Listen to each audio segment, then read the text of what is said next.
Água. A gente costuma pensar nela como a fonte da vida, né? Mas e se ela for também uma fonte de poder e de tensão global? Hoje a gente vai mergulhar fundo para entender como o nosso recurso mais vital está bem no centro de disputas e alianças políticas no mundo todo. E a escala do problema, olha, é de impressionar. Para começar, vamos olhar para esse número. 1 em cada 4. Pensa nisso. É um dado muito forte que já mostra a urgência humana por trás de toda essa discussão. Mas o que ele significa na prática? Pois é. Segundo a Unicef, 1 em cada 4 pessoas no planeta não tem acesso à água potável segura para beber, uma coisa que deveria ser o básico para todo mundo. Essa escassez toda não é só uma crise humanitária, não. Ela está ligada diretamente à desigualdade e à má gestão dos nossos recursos hídricos. E essa crise toda leva a gente para a pergunta central dessa análise aqui. Como é que a água, que deveria nos unir, acabou virando um divisor de águas, literalmente, entre as nações? A verdade é que a falta de água é um problema global. A distribuição dela pelo planeta é super desigual. E se a gente juntar isso com uma exploração sem limites, bom, o resultado é um cenário de impactos sociais e ambientais gigantescos. Pense em migrações forçadas, perda de biodiversidade, é um efeito dominó. E é exatamente nesse cenário que a geopolítica entra com tudo. Por quê? Quando um recurso é tão essencial e ao mesmo tempo tão escasso, quem o controla ganha poder estratégico. Então, a geopolítica da água estuda justamente isso. Como a disponibilidade de água, a distribuição e o controle dela moldam as relações de poder, transformando um recurso que é da natureza em um verdadeiro instrumento político. Agora, vamos entender por que a água é tão estratégica. Pensa bem, ela é a base da agricultura, que alimenta todo mundo. Ela gera energia nas hidrelétricas, e a indústria precisa dela para produzir praticamente tudo. Resumindo, controlar a água significa ter um poder imenso sobre a segurança alimentar, a energia e a economia de um país inteiro.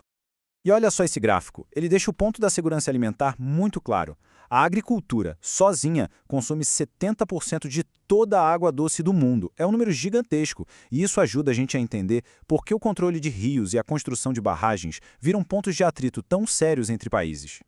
Para ver como isso funciona na vida real, vamos viajar até a África e analisar nosso primeiro caso de estudo, as tensões que não param de crescer ao longo do famoso Rio Nilo.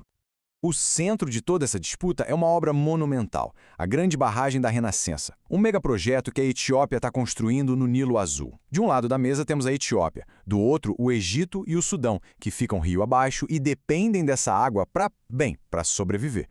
Aqui a gente vê o tamanho do impasse. Para a Etiópia, a barragem é um passaporte para o futuro, um símbolo de progresso e de independência energética. Mas para o Egito e para o Sudão, a visão é completamente diferente. Para eles, é uma ameaça existencial, que pode secar suas plantações e deixar suas cidades com sede. Então, o ponto crucial é este. O controle e o uso da água são a verdadeira causa da tensão. É um exemplo clássico de como um rio que atravessa várias fronteiras pode se tornar o estopim de um conflito geopolítico bem sério. Mas será que o conflito é sempre o único caminho? A resposta é não. Existe uma alternativa. Em vez de nações competindo por um rio na superfície, elas podem cooperar para gerenciar um aquífero, que é uma reserva imensa de água subterrânea. E isso nos leva a um exemplo fascinante de cooperação. Agora a gente sai da África e vem direto para a América do Sul, onde 4 países decidiram seguir um caminho bem diferente para gerenciar uma das maiores reservas de água doce do planeta. Estamos falando do sistema Aquífero Guarani. Pensa num verdadeiro oceano subterrâneo de água doce, compartilhado por Brasil, Argentina, Paraguai e Uruguai. Ele é basicamente a espinha dorsal da segurança hídrica de toda essa região. Só que, em vez de disputar esse recurso, esses países criaram um tratado super inovador.